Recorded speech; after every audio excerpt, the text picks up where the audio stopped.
எனக்கு தொண்டை வலி, உடல் சோர்வு, தலை பாரம் அடிக்கடி ஏற்படுகிறது. இறைவழி மருத்துவத்தில் குணமடைய வேண்டும். மேலும் இவை வராமல் இருக்க வழிகள் கூற வேண்டுகிறேன்.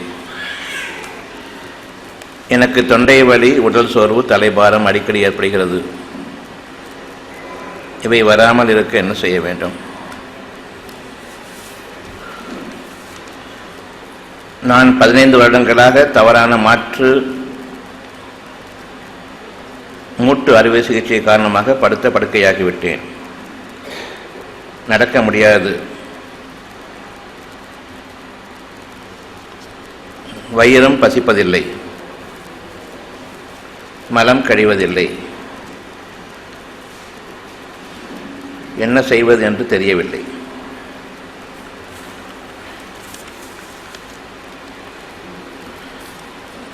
கர்ப்பமாக இருக்கிறேன். தற்போது நெஞ்சு பகுதியில் காற்றடைத்தது போலும் நெஞ்சு எரிச்சலாகவும் உள்ளது. உள்ளங்கை மற்றும் உள்ளங்கால் வியர்ப்பது எதனால்? வெயிலை அதிகம் தாங்க முடியவில்லை. உடல் எப்பொழுதும் சாதாரண வெப்பத்தை விட அதிகமாக இருக்கிறது.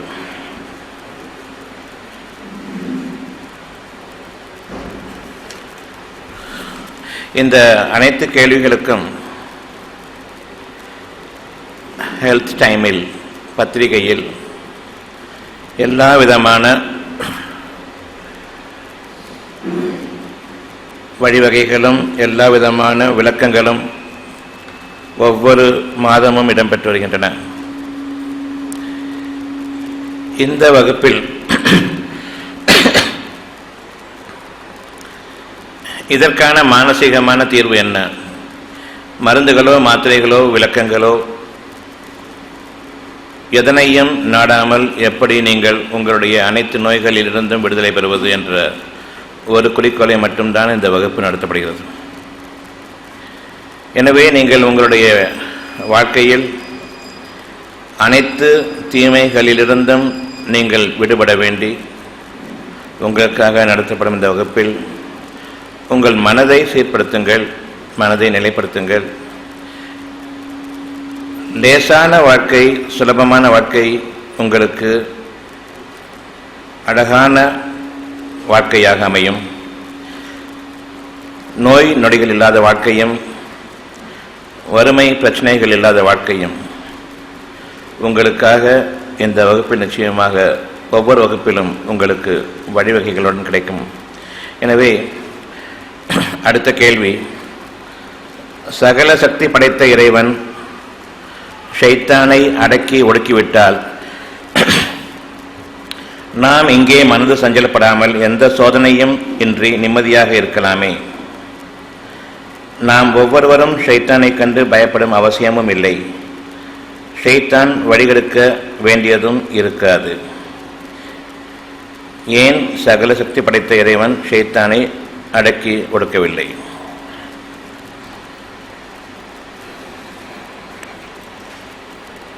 ஷைத்தான் என்பது ஒரு நம்மிடமிருந்து வேறுபட்ட ஒரு மனிதனை போன்றும் அவன் ஒரு தனியான படைப்பு போன்றும்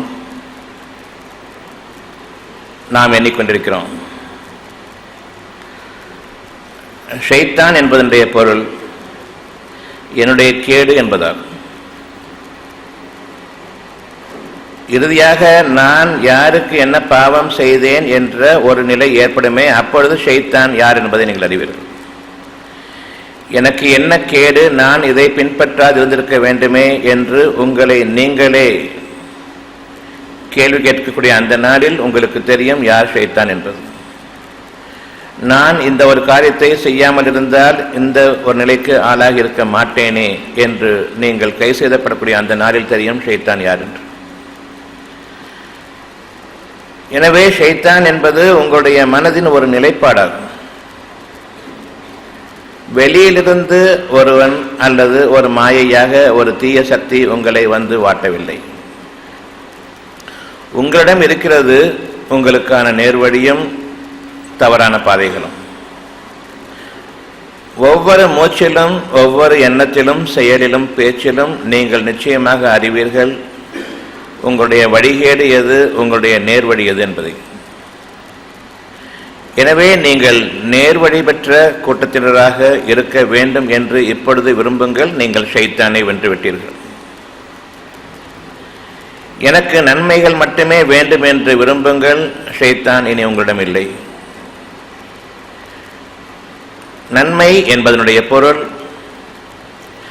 பிறருக்கு நான் தீமைகள் செய்ய வேண்டாம் என்று விரும்புவது உங்களுக்கு நீங்கள் செய்யக்கூடிய நன்மையாகும். பிறருக்கு நான் தீமை செய்ய வேண்டாம், பிறருக்கு நான் சங்கடம் கொடுக்க வேண்டாம் என்று நீங்கள் இப்பொழுது உங்களுடைய வழிமுறைகளை நிலைப்படுத்துங்கள். நீங்கள் ஷைத்தானை வென்றுவிட்டீர்கள். ஷைத்தானை வெல்வது கடினமான காரியம் அல்ல.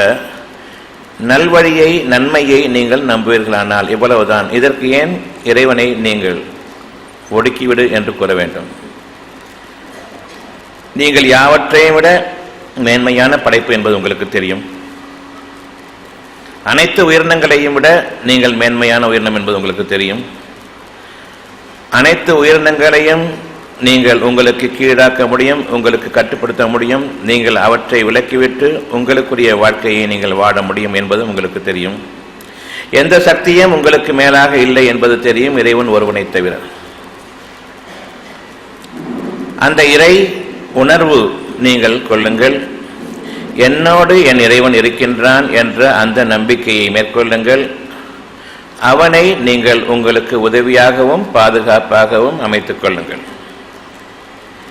நீங்கள் விரும்புங்கள், அமைந்து விட்டது, இனி நீங்கள் அமைக்க வேண்டிய அவசியம் இல்லை. நிச்சயமாக இறைவனை நீங்கள் பாதுகாப்பாக எடுத்துக்கொண்டால் உங்களோடு இறைவனும் இருக்கின்றான், இறைவனோடு நீங்கள் இருக்கின்றீர்கள். இனி ஷைத்தான் உங்களை நெருங்க முடியாது. அதாவது உங்களுடைய கேடு உங்களை விட்டு வெளியேறாது, உங்களுக்குள்ளேயே அது அழிந்து போகும். இனியும் உங்களை வெளியிலிருந்து வந்து அடையாது. எனவே உங்களுடைய இறை உணர்வுகளின் மீது நிலைத்திருங்கள். என் இறைவனோடு நான் இணைந்திருக்க வேண்டும் என்று இப்பொழுது விரும்புங்கள். அவ்வளவுதான். ஏன் இதை ஒரு பெரிய வேலையாக உங்களுக்கு நீங்கள் ஆக்கிக்கொண்டு ஷைத்தானை வெல்ல முடியவில்லை? நான் ஒழுங்காக இருக்கின்றேன், அவன் கெடுத்து விட்டான். உங்களை யாரும் வலுக்கட்டாயமாக அதன் மீது பிடித்து தள்ளுகின்றார்களா? இல்லை. நீங்கள் நன்மையை விரும்புபவர்கள் தானே, எதற்காக தீமையை விரும்ப வேண்டும்?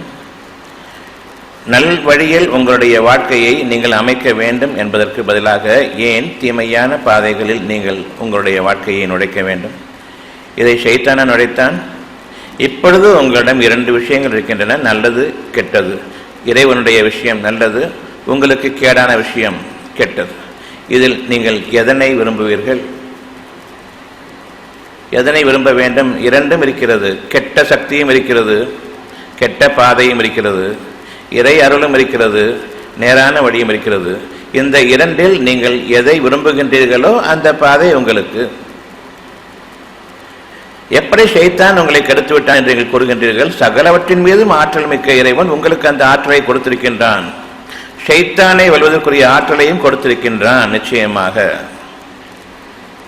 எனவே உங்களுக்கு பாதையையும் அறிவிக்கின்றான். இந்த ஷைத்தானை நீங்கள் வெல்வதற்கு என்னை நம்பிக்கை கொள்ளுங்கள், பொறுமையாக இருங்கள், அவனோடு சண்டை போட வேண்டாம். பொறுமையை மேற்கொள்ளுங்கள். ஏன் நமக்கு பொறுமை இல்லாமல் ஆகிவிடுகிறது? ஒவ்வொரு தருணமும் நீங்கள் பொறுமையோடு இருக்கும் காலமெல்லாம் உங்களுக்காக இறைவன் செயல்படுத்துகிறான் உங்களுடைய தேவைகளை. உங்களுக்கு பதிலாக இறைவன் செயல்படுகின்றான். இதனை நீங்கள் உணர்ந்து தெளிந்தால் பொறுத்தார் பூமி ஆழ்வார் என்ற அந்த ஒரு உண்மை உங்களுக்கு புலப்படும். இங்கு நீங்கள் இறைவனை உங்களுடைய பாதுகாப்பாக எடுத்துக்கொண்டு அவன் உங்களுக்கு உதவுவான் என்ற நம்பிக்கையில் பொறுமையை மேற்கொள்வீர்களானால் நீங்கள் பூமியை ஆளப்போவதில்லை, ஷைத்தானை வெல்பவர்கள். ஆகவே அகிலங்கள் உங்களுக்கு அடிபணியும். பூமி மட்டுமல்ல, அகிலங்கள் உங்களுக்கு அடிபணியும், அண்ட சாஸ்திரங்களும் உங்களுக்கு அடிபணியும். இதனை நம்புவது உங்களுக்கு கஷ்டமாக இருக்கிறது. நீங்கள் விரும்பிய வாழ்க்கை உங்களுக்கு இருக்கிறது. நீங்கள் நம்பிக்கை கொள்ளுங்கள். இறைவன் உணர்வுகளில் நீங்கள் நிலைத்திருங்கள். நன்மை தீமை இரண்டு, இதில் எது நமக்கு உகந்தது என்பது தெரியும், எது நமக்கு உதவாது ஒவ்வாதது என்பதும் தெரியும். இருந்தாலும் நீங்கள் நன்மையை விரும்பி தீமையின் பக்கமே நிலைக்கிறீர்கள். ஏன் ஷைத்தானை குறை கூறுகிறீர்கள்? அவன் வேலையை அவன் பார்க்கிறான், உங்க வேலையை நீங்க பார்த்தா. குறை கூறி புறம் பேசுவது என்பது இறைவனுக்கு பிடிக்காது. யாரையும் குறை சொல்லாதீர்கள், ஷைத்தான் உட்பட. உங்களை நீங்கள் குறை கூறுங்கள். நீங்கள் வடிவிட்டீர்கள், அவன் உங்களோடு நண்பனாகிவிட்டான். இறைவன் உங்களோடு நெருக்கமாக இருக்கின்றேன் என்று கூறும் பொழுது அவனுடைய வழியை பின்பற்றாததன் கேடு உங்களுக்கு ஷைத்தான் நண்பனாகிவிட்டான். உங்களுடைய கேடு உங்களுக்கு நெருங்கிவிட்டது. ஷைத்தான் என்பது அவன் இவன் என்று கூறுவதன் காரணமாக எங்கிருந்தோ ஒருவன் மாயையாக வந்து உங்களை வழிகெடுக்கின்றான் என்று எண்ண வேண்டாம். நீங்கள் அவனை வரவேற்கிறீர்கள், அந்த கேடுகளை வரவேற்கின்றீர்கள். அந்த தீய சக்திகளை ஒட்டுமொத்தமாக வரவேற்கக்கூடிய அந்த ஈர்ப்பு சக்தி உங்களுடைய இருதயத்தில் இருக்கிறது. Your heart is the receptor of evil forces. கெட்ட சக்திகளை ஈர்க்கக்கூடிய அந்த ரிசப்ஷன் இங்க இருக்குது. எதற்காக? அந்த ரிசீவரை நீங்க வச்சிருக்கீங்க. உங்களுடைய ஒரு பகுதியில் உங்களுடைய கேடு, இறைவனுடைய பாக்கியம் நீக்கப்பட்டு அங்கு ஷைத்தானுக்காக உங்களுக்கு உங்களுடைய இருதயத்தில் ஒரு பகுதியை அமைத்திருக்கின்றீர்கள். என்னுடைய ஷார்ட் கமிங்ஸ், என்னுடைய குறைபாடுகள் என்னவென்றால், என்னுடைய இருதயத்தில் எனக்காகவே கேடாகவே நான் வைத்திருக்கக்கூடிய சில எண்ணங்கள். என்னுடைய நன்மைகளை தவிர்த்து, என்னை தவிர்த்து ஊரையெல்லாம் குறை கூறக்கூடிய ஒரு தன்மை எனக்கு இருக்கிறது. அவன் என்னை கெடுத்து விட்டான், இவன் என்னை கெடுத்து விட்டான், அவன் என்னை கெடுத்து விட்டான், இவன் தான் என்னுடைய தீமைகளுக்கு காரணம், நான் எந்த தீமைக்கும் காரணமே இல்லை என்ற அந்த பெருமையை கொண்டு வாழக்கூடிய ஒரு இருப்பிடம் என்னுடைய இருதயத்தில் இருக்கிறது. என்னுடைய இருதயத்தில் அது ஒரு வீக் பாயிண்ட். ஷைத்தான் குடிகொள்ளக்கூடிய ஒரு இடம் அங்கு இருக்கிறது. பிறரை நான் குறை சொல்லும் பொழுது, பிறரை குறை காணக்கூடிய அந்த இருதயம், அந்த பகுதி, அந்த ஒரு பதுங்கும் குழியை நான் என் ஷைத்தானுக்காக அமைத்திருக்கின்றேன். என்னுடைய கேடுகளுக்காகவே நான் அமைத்திருக்கின்றேன் என்ற இருதயத்தில். எனவே அந்த ஒரு சூழ்நிலை ஏற்படும் பொழுது, பெருமைக்குரிய ஒரு சூழ்நிலை, நான் தவறு செய்துவிட்டு பிறரை குற்றம் சுமத்தக்கூடிய அந்த ஒரு சூழ்நிலை நான் வைத்திருக்கின்றேன். என்னுடைய கேடை நான் என்னுடைய இருதயத்தில் வைத்திருக்கின்றேன். அந்த பகுதியில் அந்த ஒரு குறிப்பிட்ட செயல்பாட்டுக்கு எனக்கு உதவியாளனாக ஷைத்தான் அந்த பதுங்கும் குழியில் இருக்கின்றான். என்னை விட யாரும் உயர்ந்துவிடக்கூடாது, எனக்கு கீழாகவே மற்றவர்கள் இருக்க வேண்டும் என்ற பெருமை எனக்கு இருக்கிறது. எனக்கு எந்த குறையும் கிடையாது, நான் குறைகளுக்கெல்லாம் அப்பாற்பட்டவன், நான் தவறே செய்ய முடியாது, எனவே யாரும் என்னை குற்றம் குறை காணக்கூடாது என்ற இன்னொரு கேடை என்னுடைய இருதயத்தில் இன்னொரு பகுதியில் வைத்திருக்கின்றேன். அங்கு ஒரு பதுங்கும் குழி ஷைத்தானுக்காக நான் ஏற்படுத்தியிருக்கின்றேன். என்னுடைய நண்பனுக்காக, உற்ற நண்பனுக்காக. எவையெல்லாம் கேடோ அந்த ஒரு இயற்கை குணத்தை நீங்கள் மாற்றாத வரையில் அந்த குணம் உங்களுடைய இருதயத்தில், மனதில் ஒரு பங்காக, ஷைத்தான் உங்களுடைய பங்காளிகளாக இருக்கக்கூடிய அந்த பதுங்கும் குழிகள் இருக்கின்றன. அங்கு உங்களுடைய நண்பனாக ஷைத்தான் இருக்கின்றான். உங்களுடைய இருதயத்தை கவனியுங்கள். எங்கெல்லாம் உங்களுக்கு வீக் பாயிண்ட், உங்களுடைய இருதயத்தில் ஒரு குறைபாட்டை நீங்கள் கொண்டிருக்கின்றீர்களோ அங்கு உங்களுக்காக உங்களுடைய நண்பன் காத்திருக்கின்றான். அந்த ஒரு சூழ்நிலை ஏற்படும் பொழுது நண்பன் உங்களுக்கு முன்பாக பாய்ந்து விடுவான். நான் கோபமுடையவனாக இருக்கின்றேன், என்னால் கோபத்தை அடக்க முடியாது, ஒரு சிறு தவறு செய்து விட்டாலும் சரி என் கோபம் மேலோங்கும், இதை நான் பெருமையாகவும் கொள்கின்றேன். இப்பொழுது ஷைத்தான் உங்களுக்கு கூறுகின்றான், கோபம் இடத்தில்தான் குணம் இருக்கும், கோபம் எங்கிருக்கிறதோ அங்குதான் குணம் இருக்கும். கோபம் ஒரு கெட்ட குணம், அங்கு எப்படி வேறு குணம் இருக்க முடியும்? கோபமே ஒரு கெட்ட குணமாக இருக்கும் பொழுது கோபம் இருக்கும் இடத்தில்தான் குணம் இருக்கும் என்று கூறக்கூடிய அந்த பசப்பு வார்த்தைகளை ஷைத்தான் உங்களுக்கு கூறுகின்றான். அது உலகளவும் பேசப்படுகின்றது. நீங்களும் அதனை கொண்டு உங்களை மெச்சிக்கொள்வீர்கள். அடிக்கிற கைதான் அணைக்கும். ஏன் அடிக்கணும்? எதுக்காக அணைக்கணும்? எதுக்கு அணைக்கணும்? அணைக்கிறது ஒரு கெட்ட செயல், அடிக்கிறது அதோட கெட்ட செயல், ஒன்றுக்கு ஒன்று கெட்ட செயலாக இருக்கிறது. நான் அடிக்கவும் வேண்டாம், அணைக்கவும் வேண்டாம், கோபம் என்ற இடத்தில் குணம் இருக்காது, குணம் இருக்கும் என்று சொல்வது பொய்யானது. எப்படி நம்முடைய கேடுகளின் பக்கம் நாம் போகும் பொழுது நம்முடைய வாழ்க்கை முறையும் கேடுகளின் அடிப்படையில் அமைந்து விடுகின்றது. அந்த சமுதாயமே ஒரு கேடான சமுதாயமாக இருக்கின்றது. இந்த சமுதாயமே ஒரு ஷைத்தான் கூட்டமாக இருக்கிறது. என்னுடைய தீமைகளிலிருந்து நான் என்னை பாதுகாத்துக் கொள்ள முடிந்த அளவுக்கு பொறுமையை நீங்கள் மேற்கொள்ளுங்கள். உங்களுடைய கேடுகள் என்ன என்பது உங்களுக்கு தெரியாது. ஏனென்றால் அந்த கேடுகள் தான் வாழ்க்கை என்ற அளவுக்கு நான் போதையிலும் ஆகிவிட்டேன். உண்மை ஒருபுறம் இருக்க, பொய்யை நான் உண்மையாக எண்ணிக்கொண்டிருக்கக்கூடிய அந்த நேரம் என்னுடைய போதையின் நேரமாகும். அதாவது நன்மை எது தீமை எது என்று விளங்கிக் கொள்ள முடியாத நிலையில் நான் இருக்கும் பொழுது அது எனக்கு போதையாக இருக்கிறது. தெளிவான மனநிலையுடன் நான் வாழ வேண்டுமென்றால் என்னுடைய தெளிவுக்கும் சிந்தைக்கும் என்னுடைய தேவை என்னவென்றால் பொறுமை. பொறுமையில் உங்களுடைய நிதானம், நிதானத்தில் உங்களுடைய எண்ணங்கள் மேலோங்கும், சிந்தனை திறன் மேலோங்கும், அறியும் திறன் மேலோங்கும். சிந்தனை திறன் என்றால் எவ்வொரு விஷயத்தை பற்றியும் அறியக்கூடிய திறன் மேலோங்கும். என்னுடைய தீமைகள் அனைத்திற்கும் காரணம் நான் தேர்ந்தெடுத்த வழிபாதை தானே தவிர ஷைத்தான் என்னை கெடுக்கவில்லை. மாறாக ஷைத்தானை நண்பனாக நான் ஆக்கிக் கொண்டேன். நன்மை தீமைகளுக்கிடையே நீங்கள் நன்மையை தேர்ந்தெடுப்பீர்களானால் இறைவன் உங்களோடு இருக்கிறான்.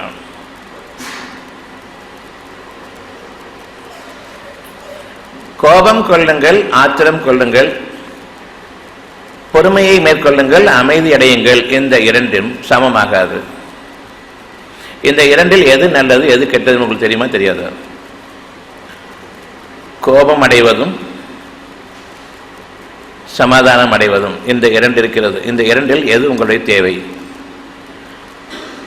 ஆத்திரமும் கலகமும் ஒரு பக்கம், அமைதியும் நிம்மதியும் இன்னொரு பக்கம். இந்த இரண்டும் சமமாகாது. இந்த இரண்டில் உங்களுடைய தேவை என்ன என்பதை நீங்கள் அறிவீர்களா, அறிய மாட்டீர்களா? நிம்மதியும் அமைதியும் வேண்டுமென்றால் இறைவன் உங்களோடு இருக்கின்றான். நிச்சயமாக உங்களுடைய நண்பனாக இருக்கின்றான் இறைவன். உங்களுக்கு பதிலாக அவன் செயல்படுகின்றான். கோபமும் கலவரமும் ஆத்திரமும் தான் எனக்கு முக்கியம் என்றால் நிச்சயமாக இறைவன் நீங்கிவிட்டான். நாம் இறைவனை நீக்குகின்றோம், நீ வேண்டாம். கலகக்காரனாக இருக்கக்கூடிய அந்த ஷைத்தானுடைய குணங்களை நான் ஏற்றுக்கொண்டிருக்கின்றேன். எனவே நீங்கள் இனி ஷைத்தானை நீங்கள் வெற்றி கொள்ள முடியாது. அவன் உங்களை வழிநடத்திக் கொண்டிருக்கின்றான், நீங்கள் அவனை பின்பற்றுகின்றீர்கள். ஏன் நாம் ஷைத்தானை விமர்சிக்கின்றோம்? அவனை ஏன் நாம் குற்றம் குறைகள் சுமத்த வேண்டும்? என் இறைவனே என்னை நீ நேர்வழியில் அமைப்பாயாக என்று நீங்கள் அவனை அழைக்கும் பொழுது உங்களுடைய இறைவன் உங்களை நேர்வழியில் அமைக்கின்றான். அவன் உங்களை வழிநடத்துகின்றான். இனி உங்களுக்கும் ஷைத்தானுக்கும் தொடர்பே இல்லை. எதற்காக நீங்கள் அவனை திட்ட வேண்டும்?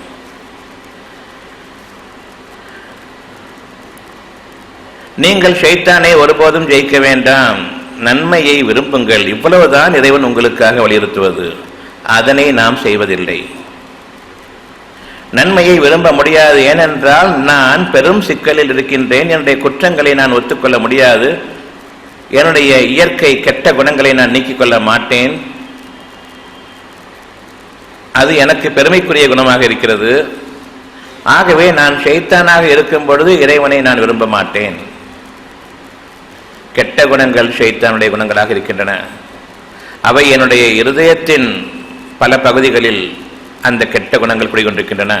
அதற்குரிய சூழ்நிலைகள் உருவாகும் பொழுது நண்பனாக இருக்கக்கூடிய அந்த ஷைத்தான், என்ற இருதயத்தின் பதுங்கு குடியிருக்கக்கூடிய அந்த ஷைத்தான் வெளியேறுகின்றான். உங்களுடைய நண்பன் உங்களுக்கு முன்பாக உங்களுக்காக நான் இருக்கின்றேன் என்று உங்களுக்கு பரிந்து வருவான். உங்களுடைய கெட்ட குணங்களை நீங்கள் வழிநடத்துவதற்காகவும் அதனை பெருமை கொள்வதற்காகவும் அதில் தீமைகள் இல்லை, அது செய்துதான் ஆக வேண்டும் என்று வலியுறுத்துவதற்காகவும் அவன் உங்களுக்கு முன்பாக உங்களை எடுத்துச் செல்வான். நீங்கள் அவனை பின்பற்றுவீர்கள். எனவே ஒவ்வொரு பதுங்கும் கொடியிலும் நீங்கள் அவனை குறிபார்த்திருங்கள். கண்டவிடமெல்லாம் வெட்டுங்கள்.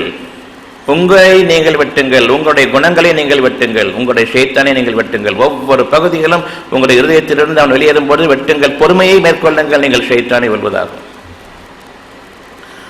ஒவ்வொரு தீய குணமும் உங்களை விட்டும் வெளியேறும் பொழுது பொறுமையை மேற்கொள்ளுங்கள். கெட்டதற்கு பதிலாக நன்மையை நீங்கள் செய்ய விரும்பாத நிலையில் உங்களுக்கு இறைவன் இல்லை. நன்மையை விரும்பி கெட்டதிலிருந்து உங்களை பாதுகாத்துக் கொள்ள வேண்டும் என்றால் இறைவனுக்கு அடிபணிந்து விடுங்கள், அதாவது பொறுமையை மேற்கொள்ளுங்கள்.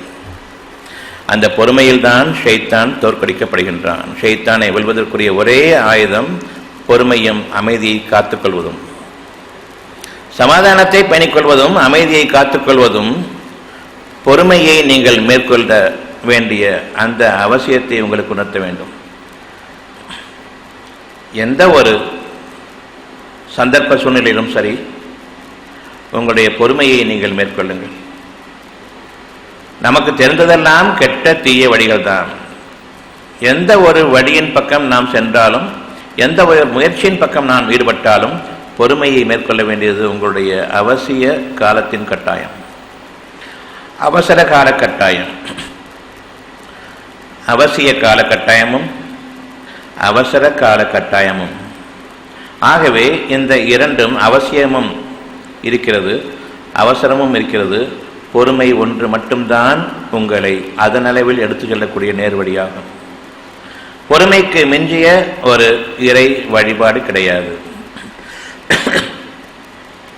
பொறுமைக்கு மேலான ஒரு பாதை, நேர்வழி பாதை உங்களுக்கு இல்லை. எனவே உங்களுடைய அவசரத்திலும் ஆத்திரத்திலும் படபடப்பாக நீங்கள் ஈடுபடக்கூடிய காரியங்கள் உங்களுக்கு நீண்ட நெடிய துயரங்களை பல காலங்களுக்கு நீங்கள் அதில் வாழ வேண்டி உங்களை வழிவகுத்துவிடும். உங்களுக்காக அந்த வழி திறக்கப்பட்டதாக இருக்கும். நீங்கள் அதில் வெகு தூரம் சென்று விடுவீர்கள். இன்றும் நாம் எந்த தூரத்தில் இருக்கின்றோம் என்று தெரியாது. நம்முடைய வழிகேட்டில் கோபம் என்ற ஒன்றும், அவசரம் என்ற ஒன்றும், ஆத்திரம், இவையெல்லாம் ஒன்றோடொன்று இணைந்த குணங்களாக, கெட்ட குணங்களாக இருக்கின்றன. ஷைத்தானுடைய குணங்களாக இருக்கின்றன. ஷைத்தான் வேறு யாரும் இல்லை, நீங்கள் தான். நாம் ஷைத்தானாக இருந்து கொண்டு நம்மை இறைவன் ஒழித்துட வேண்டும் என்று நீங்கள் விரும்பினால் நிச்சயமாக பூகம்பங்கள் ஏற்படுகின்றன, ஒட்டுமொத்த சமுதாயம் அழிக்கப்படுகின்றன, வெள்ளப்பெருக்கு ஏற்படுகின்றது, ஒட்டுமொத்த சமுதாயம் அழிக்கப்படுகின்றது. பெரும் இயற்கையின் சீற்றங்கள் நீங்கள் அறிந்து வைத்திருப்பதும் நீங்கள் அறியாமல் இருக்கக்கூடியதும் இறைவனிடம் இருக்கிறது. உங்களுடைய கால்களுக்கு கீழிருந்து உங்களுக்கு வேதனை ஏற்படும், உங்களுடைய தலைகளுக்கு மேலிருந்தும் உங்களுக்கு வேதனைகள் நெருங்கும் பொழுது நீங்கள் உங்களை காப்பாற்றிக் கொள்ள சக்தி பெற மாட்டீர்கள். இன்னும் நீங்கள் உங்களை காப்பாற்றிக் கொள்ள அவகாசமும் கொடுக்கப்பட மாட்டீர்கள். அந்த நிகழ்வுகளில் ஒரு சிலவற்றை நாம் பார்த்து கொண்டிருக்கின்றோம். வானங்களிலிருந்து இறங்கக்கூடிய பெருமழையும் வெள்ளமும் புயலும் சீற்றமும், கடல்களிலிருந்து ஊருக்குள் வந்து அடிக்கக்கூடிய அந்த பொங்குதலும், பூமிக்கு அடியில் குமுறல் ஏற்பட்டு நீங்கள் விழுங்கிவிடப்படுவீர்கள் என்ற அந்த ஒரு நிலையும் நாம் பார்த்து கொண்டிருக்கின்றோம். இன்னும் நாம் அறியாத இயற்கையின் சீற்றங்கள் இருக்கின்றன. இயற்கை நன்மையின் பக்கம் இருக்கிறது. நம்முடைய ஒட்டுமொத்த சமுதாயத்தினுடைய இயற்கை ஷைத்தானாக இருக்கின்றது.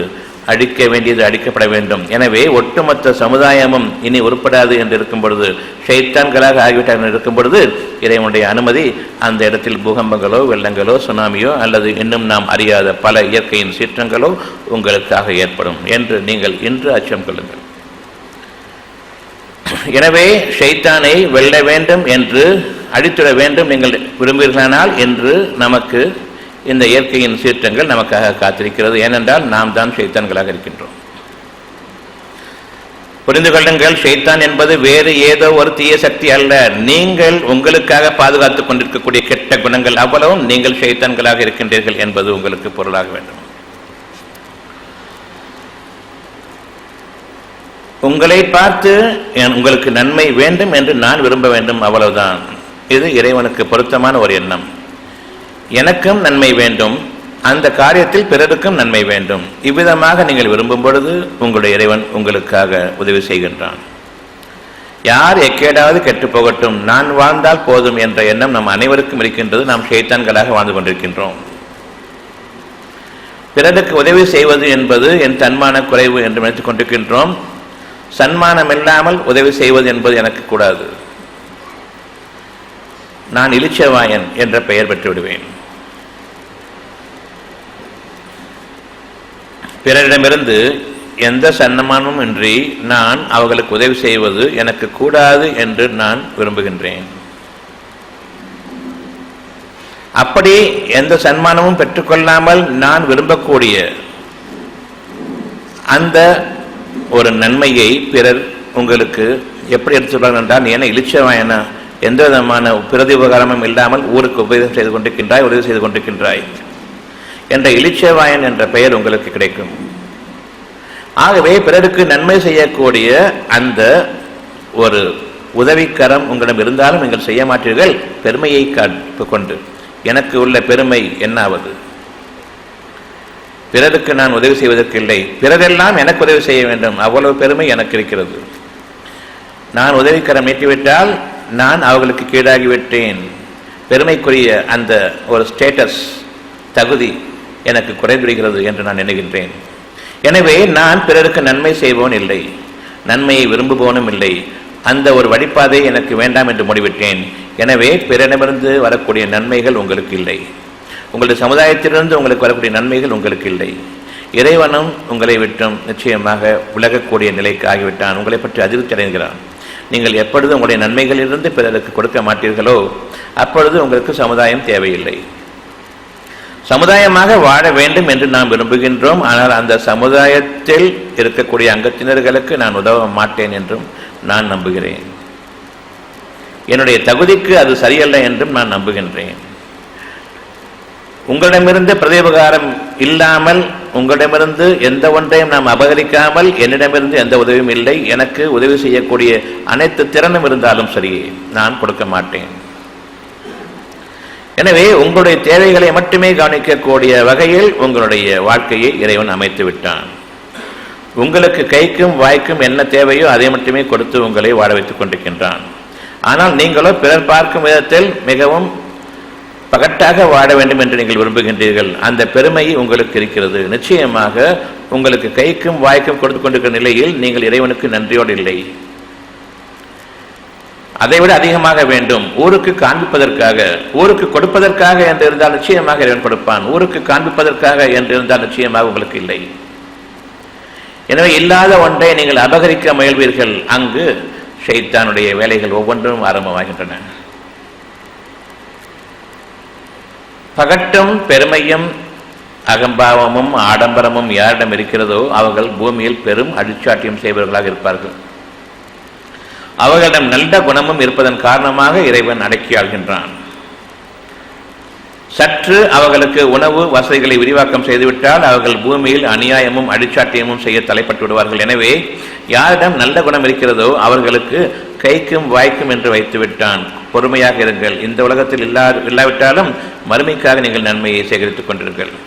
தீமையின் பக்கம் நீங்கள் அதிகமாக விடுவீர்கள் என்பதற்காகவே அன்றி நம்மில் பலரையும் வறுமையின் சற்றே உயர்ந்த தகுதியில், வறுமை கோட்டுக்கு சற்றே மேலாக நம்மை வாழ வைத்துக் கொண்டிருக்கின்றான். பொறுமையை மேற்கொள்ளுங்கள், நன்மையை விரும்புங்கள். இங்கேயும் நீங்கள் சீமான்களாக வாழக்கூடிய வாழ்க்கையை இறைவன் உங்களுக்கு கொடுப்பான். அந்த பாதையை உங்களுக்கு அறிவிப்பான். எனவே நீங்கள் பிறருடைய வாழ்க்கையை உங்களுடைய வாழ்க்கையாக ஆக்கிக் கொள்ளாதீர்கள். அதை போன்ற ஒரு வாழ்க்கை எனக்கு வேண்டும் என்று கேட்க வேண்டாம். எனக்குரிய வாழ்க்கையில் எனக்கு மேன்மையை தருவாயாக இறைவனே என்று கேளுங்கள். ஒவ்வொருவருக்கும் ஒரு முகம் இருக்கிறது. முகத்தின் சாயல் மற்ற மனிதருடைய முகத்தின் சாயலுக்கு வேறுபட்டது. ஒருவரை போன்ற முகத்தின் சாயல் மற்றவருக்கு கிடையாது. ஒருவருக்கு போன்ற இருதயத்தினுடைய நன்மைகள் பிறருக்கு கிடையாது. ஒருவருக்கு போன்ற ஒரு எண்ணம் பிறருக்கு உருவாகாது. ஒவ்வொருவருக்கும் தனித்தனியான எண்ணம், ஒவ்வொருவருக்கும் தனித்தனியான இருதயம், ஒவ்வொருவருக்கும் தனித்தனியான குணம், ஒவ்வொருவருக்கும் தனித்தனியான அவரவருடைய குணங்களுக்கு ஏற்ற அந்தஸ்து. அந்த தகுதியின் மீது நீங்கள் இப்பொழுது உங்களுடைய பார்வையை திருப்புங்கள். என் இறைவன் எந்த தகுதியில் என்னை வைத்திருக்கின்றான் என்று, நான் எந்த தகுதியில் இருக்கின்றேன் என்று வேண்டாம். உங்களுடைய தகுதியின் மீது இறைவன் உங்களை அமைத்திருக்கின்றான். எனவே என் தகுதிகளில் நான் உயர வேண்டும் என்று நீங்கள் விரும்புங்கள். உங்களுடைய இந்த உலகத்தின் அடிப்படையிலான பணம், பொருள், பகட்டின் அடிப்படையில் என்னுடைய தகுதியில் நான் உயர வேண்டும் என்று ஒருபோதும் நினைக்க வேண்டாம். எனக்கு பணம், காசு வேண்டும், பங்களா, கார் வேண்டும், வசதி சூழ்நிலை வேண்டும் என்று நினைக்க வேண்டாம். ஒவ்வொன்றும் இருக்கிறது. நீங்கள் தவற விட்டு விட்டீர்கள். இப்பொழுதாவது நீங்கள் திரும்புங்கள். உங்களுடைய இருதயத்தில் எது தேவையோ அதன் பக்கம் நீங்கள் திரும்புங்கள். பிறரை பார்த்து இந்த மாதிரி ஒரு வாழ்க்கை எனக்கு வேண்டும் என்று கேட்காதீர்கள். அவர்களுடைய வாழ்க்கை அவர்களுக்கு, உங்களுடைய வாழ்க்கை உங்களுக்கு. மறைவானவற்றின் மீது நீங்கள் நம்பிக்கை கொள்ளாத வரையில் உங்களுக்கு நன்மைகள் இல்லை. உங்களுக்கான மறைவான வாழ்க்கை, உங்களுக்காக இறைவன் ஏற்படுத்திய வாழ்க்கை இருக்கிறது. அதன் பக்கம் திரும்புங்கள். உங்களுடைய இருதயத்தின் பக்கம் திரும்புங்கள். கேடுகளை நீக்குங்கள். ஷைத்தானை கண்டவிடமெல்லாம் வெட்டுங்கள். பொறுமையை மேற்கொள்ளுங்கள். நீங்கள் ஷைத்தானை வெல்வதற்கும் இறைவனுடைய அவனுடைய பக்கபலத்தையும் அவனுடைய உதவியையும் பாதுகாப்பையும் நெருக்கமாக்கிக் கொள்ளுங்கள். இங்குதான் உங்களுடைய வாழ்க்கை அமைந்திருக்கிறது. பணம், பொருள், பகட்டு என்று நீங்கள் விரும்புகிறீர்களானால் அது ஒரு காலம் இறைவன் புறத்திலிருந்து உங்களுக்கு இல்லை. நிம்மதியும் அமைதியும் அழகான வாழ்க்கையும் மேன்மையும் வேண்டுமென்றால் அவ்விதமே விரும்புங்கள். உங்களுக்காக சித்தப்படுத்தப்பட்டது, நீங்கள் படைக்கப்படும் பொழுது உங்களுக்காக சித்தப்படுத்தப்பட்டது நிச்சயமாக உங்களுக்கு இருக்கிறது. அதிலிருந்து நீங்கள் எந்த குறைவும் செய்யப்பட மாட்டீர்கள். இதனை நீங்கள் நம்புங்கள். ஒவ்வொருவரும் தனித்தனியே முறையே அவர்களுடைய வாழ்க்கையின் பக்கம் திரும்புங்கள். அதாவது உங்களுடைய பொறுமையை நீங்கள் மேற்கொள்ளுங்கள். நீங்கள் யார், உங்களுக்கான தகுதி என்ன என்பதை அப்பொழுதுதான் நீங்கள் அறிவீர்கள். பெருமை என்று ஒன்று இருக்கும் பொழுது அடுத்தவனை பார்த்து இந்த பெருமை எனக்கு வேண்டும் என்று விரும்புவீர்கள். அவனோ பெருமை கொண்ட வாழ்க்கை வாழ்ந்து கொண்டிருக்கின்றான். பல அநியாயங்களையும் அட்டுழியங்களையும் செய்து வாழ்ந்து கொண்டிருக்கிற நிலையில் பெரும் பணக்காரனாக இருக்கிறார். நன்றி கடன் பட்டவர்களாகவும் நன்மையை விரும்பியவர்களாகவும் இருதயத்திற்கு மனிதனுக்கு மனிதன் மோசம் செய்யாதவனாகவும் வாழ வேண்டும் என்று யார் விரும்புகின்றானோ, நேர்மையையும் நீதியையும் கொண்டு வாழ வேண்டும் என்று யார் விரும்புகிறாரோ அவருக்கு இந்த உலகத்தில் அவர் விரும்பிய வாழ்க்கை இல்லை. அதாவது பணம் படைத்த வாழ்க்கை இல்லை, குணம் படைத்த வாழ்க்கை இருக்கிறது. அதற்குரிய ஒரு மேன்மையை இறைவன் தரும் வரையில் அவர்கள் பொறுத்திருக்கட்டும். அந்த மேன்மை இறைவன் புறத்திலிருந்து வரும்பொழுது மனித சமுதாயத்திற்கே ஒரு முன்மாதிரியான மகத்தான ஒரு இறை பாக்கியமாக இந்த உலகத்தில் வாழக்கூடிய நிலையில் பொருள் ஆதாரம் இன்றி அருள் ஆதாரத்தை கொண்டு வாழக்கூடிய அந்த மகத்தான ஒரு அத்தாட்சியை இறைவன் உங்கள் மீது இறக்கி வைப்பான். இருக்கும் வழிமுறைகள் தான் வழிமுறைகள் என்பது ஷைத்தானுடைய வழிமுறை. இல்லாத வழிமுறைகள், மனிதனிடம் இல்லாத வழிமுறைகள், இருக்கும் வழிமுறைகளை விட ஏராளம் இறைவனிடம் இருக்கிறது என்பதை நம்புங்கள். அப்பொழுது உங்களுடைய இருதயம் அமைதியடையும். ஒரு வேலைக்கு போகணும், ஒரு சம்பளத்தில் சேரணும், மிஞ்சி போனால் ஒரு வக்கீல், ஒரு டாக்டரு, ஒரு இன்ஜினியர், இந்த மூணையை விட்டால் வாழ்றதுக்கு வகையே கிடையாது. இது மனித அறிவு. இவற்றையெல்லாம் மிகைக்கக்கூடிய பல்வேறு கோணங்களில் எண்ணிலடங்காத நன்மைகளை பெறக்கூடிய எண்ணிலடங்காத வழிகள் இறைவனம் இருக்கின்றன என்பதை நம்புங்கள். உங்களுக்கான தனியான வாழ்க்கை வழிமுறை. இங்கு ஒரு 100 பேர் இருப்பீர்களானால் 100 தனியான வாழ்க்கை வழிமுறைகள் உங்களுக்காக இருக்கின்றன. 100 விதங்களில் அமையக்கூடிய தனித்தனியான வாழ்க்கைகள் உங்களிடம் இருக்கின்றன. ஒவ்வொரு பொழுதிலும் உங்களுடைய கோணங்கள் மாறும். ஒவ்வொரு வழிபாதையிலும் நீங்கள் உங்களுடைய வாழ்க்கைக்கான ஆதாரங்கள் அறிவிக்கப்படுவீர்கள். அந்த அத்தாட்சிகள் உங்களுடைய ஞானங்களாக இறங்கும் பொழுது இறைவன் யார் என்பது தெரியும். ஷைத்தானுக்கும் உங்களுக்கும் வழியே இல்லை. மற்றவனை பார்த்து, பிறருடைய வாழ்க்கையை பார்த்து இது தனக்கு வேண்டும் என்று விரும்பும் பொழுது மட்டும்தான் நாம் ஷைத்தானுடைய பாதையில் ஆகின்றோம். இறைவன் நம்மை விட்டு விலகுகின்றான். எனக்கும் உங்களுக்கும் இடையே என் பார்வை உங்கள் முன்பாக, உங்களை பார்ப்பதற்கு முன்பாக என் இருதயத்தை திரும்பட்டும், என் இருதயத்தின் பக்கம் திரும்பட்டும்.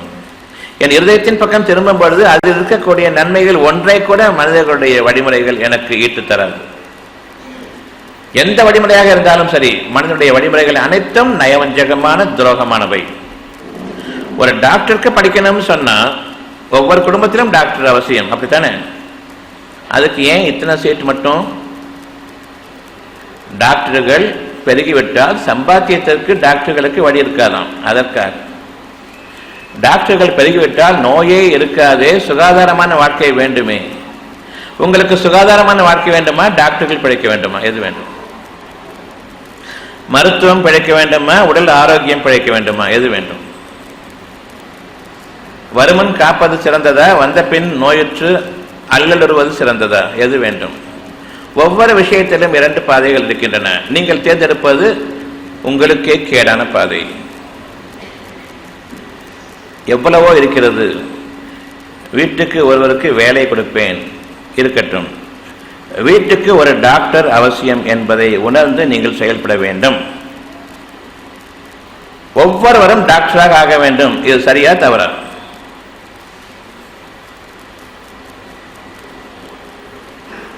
ஒவ்வொருவரும் டாக்டராக ஆக வேண்டும். அது அடிப்படை தேவை. சரியா தவறா? சரி, ஏன் இதை கொண்டு நீங்கள் செயல்படவில்லை? உங்களுடைய அரசாங்கத்தை இந்த உணர்வுகளை கொண்டு ஏன் நீங்கள் இயக்கவில்லை? மருத்துவக் கல்லூரி என்று ஒன்று வைத்துக்கொண்டு ஆங்கில மருத்துவம் மட்டும்தான் உங்களுடைய வாழ்க்கைக்கு வழி என்று அரசாங்கம் போதிக்கிறது. அவ்வாறல்ல, எல்லா மருத்துவங்களும் ஆங்கில மருத்துவம் உட்பட அரசாங்க மருத்துவமனைகள் இருக்க வேண்டுமா வேண்டாமா? இவர்கள் அனைவரும் ஒருவரும் மற்ற மருத்துவத்தை கற்க வேண்டுமா வேண்டாமா? மருத்துவன் என்று சொல்லிக்கொண்டு உனக்கு இதை தவிர வேறு வழி கிடையாது. ஆகவே நீ எல்லா மருத்துவங்களையும் கற்றுத் தேர்ந்தால்தான் நீ மருத்துவன் என்று கூற வேண்டுமா? அல்லது ஒரு குறிப்பிட்ட மருத்துவத்தில், அந்த குறிப்பிட்ட மருத்துவத்தில் முடி ஸ்பெஷலிஸ்ட், கண்ணு ஸ்பெஷலிஸ்ட் என்று ஒவ்வொரு ஸ்பெஷலிஸ்டா நீங்க உங்களை ஆக்கிக் கொள்கின்றீர்களே, இந்த வழியா? எந்த வழி உங்களுக்கு அவசியம்? அரைகுறை டாக்டர்களை நீங்கள் டாக்டர்கள் என்று கூறுகின்றீர்கள். கண்ணு மட்டும்தான் நான் பார்ப்பேன்னு சொல்றவனுக்கு ஒரு மண்டைக்குள்ள 4மே இருக்குது. கண்ணு, மூக்கு, வாய், காது எல்லாமே இருக்குது. இதை மட்டும் நான் பார்ப்பேன்னா மீதி யார் பார்க்கறது? ஒன்றுக்கு ஒன்று கனெக்ஷன் இருக்கா இல்லையா? உங்களுக்கு கை வலிச்சா இருதயம் வலிக்கிறதா இல்லையா? கையில் ஒரு சின்ன வலி வந்தா இது என்ன பாடுபடுது, எப்படா சனியம் போகும்னு சொல்லிட்டு இங்கே தான் இருக்குது சைத்தான். இங்கே ஒரு வலி அந்த நெக நுனியில இருதயம் சென்டரா இருக்குது. இதுக்கும் இதுக்கு என்ன சம்பந்தம் இருக்குது? இந்த எரிச்சலை யாரை பார்த்தாலும் கோபப்படுறேன்.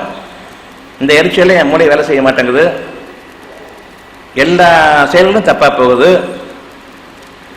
இப்படி இருக்கக்கூடிய நிலையில நெகத்தினுடைய ஒரு நுனி என்னுடைய உடலினுடைய கடைசி பகுதிக்கும் என்னுடைய சென்டர் ஆஃப் மை பொசிஷன் என்னுடைய ஹார்ட் இருக்குது. இந்த ரெண்டுக்கும் இடையில எவ்வளவு தூரத்துக்கு வித்தியாசம் இருந்தாலும் எவ்வளவு நெருக்கமாக இருக்கின்றது. என்னுடைய ஒவ்வொரு அணுவும் என்னுடைய இருதயத்தோடு சேர்ந்திருக்கிறது.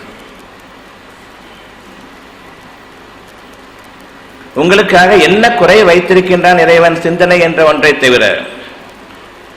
எனவே உங்களுடைய சிந்தனை உங்களுக்கு வளர வேண்டும் என்றால் பெரும்பான்மை எதை பின்பற்றுகின்றதோ அதை நீங்கள் ஷைத்தானுடைய பாதையாக மறுக்க வேண்டும். பெரும்பான்மையை பார்த்து பெரும் கூட்டம் போகிறது என்பதன் காரணமாக உங்களுடைய பார்வை திரும்பிவிட்டால் மனக்கண் குருடாகிவிடுகிறது. சிந்தனை என்ற ஒன்று இருந்தால் ஒவ்வொருவரும் தனித்தனி மனிதனாக தனித்தனியை முறையே சிந்தித்துணர்பவனாக இருப்பான். இப்பொழுதும் கூட ஒட்டுமொத்த சமுதாயமும் ஒவ்வொருவருக்கும் ஒவ்வொரு குடும்பத்திலும் ஒவ்வொருவரும் டாக்டராக இருக்க வேண்டும். இது அடிப்படை தேவை. ஆரோக்கியமும் சுகாதாரமும் அவசியம். எனவே டாக்டர்கள் பிழைப்பு கூடாது என்று நீங்கள் ஏன் விரும்பக்கூடாது?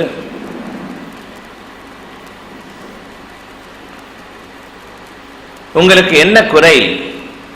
உங்களுடைய குறைகளை நீங்கள் வளர்த்துக் கொண்டிருக்கின்றீர்கள், பாதுகாத்துக் கொண்டிருக்கின்றீர்கள், அரவணைத்து வளர்க்கிறீர்கள்.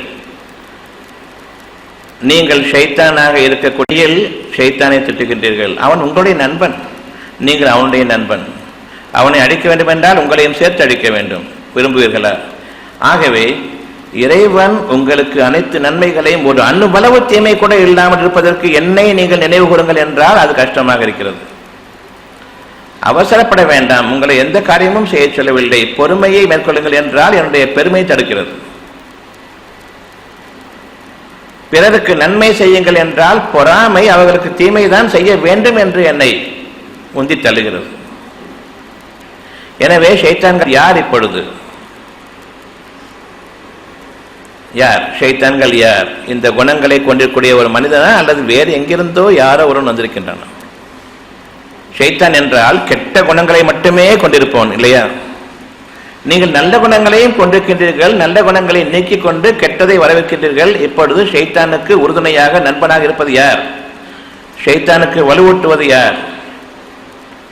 உங்களுக்கு இறை குணங்களும் இருக்கின்றனவே, அந்த இறை குணங்களை விட்டும் நீங்கள் நீங்கியது ஏன்?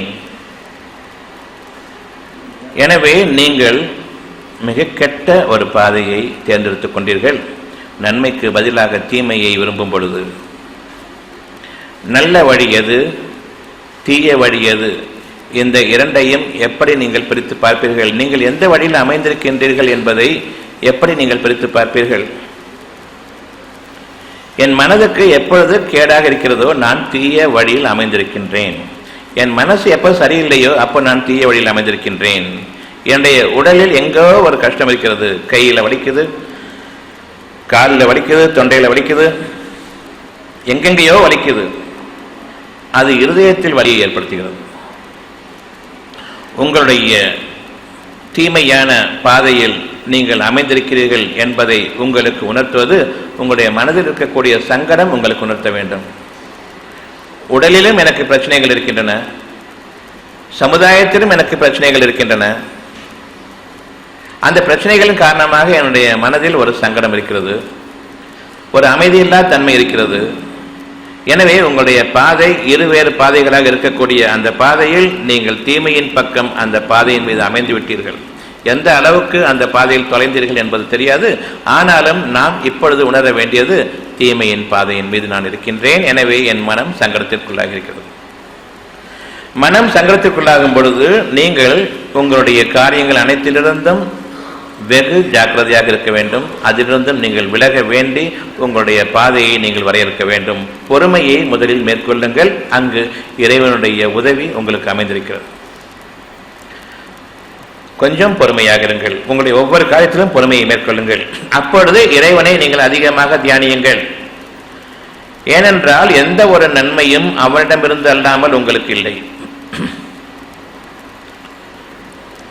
எந்த ஒரு தீமையையும் அவனை தவிர நீங்கள் உங்களுடைய கைகளால் சம்பாதிப்பது, அவனை நீக்கியவர்களாக நீங்கள் உங்கள் கைகளால் சம்பாதிப்பது,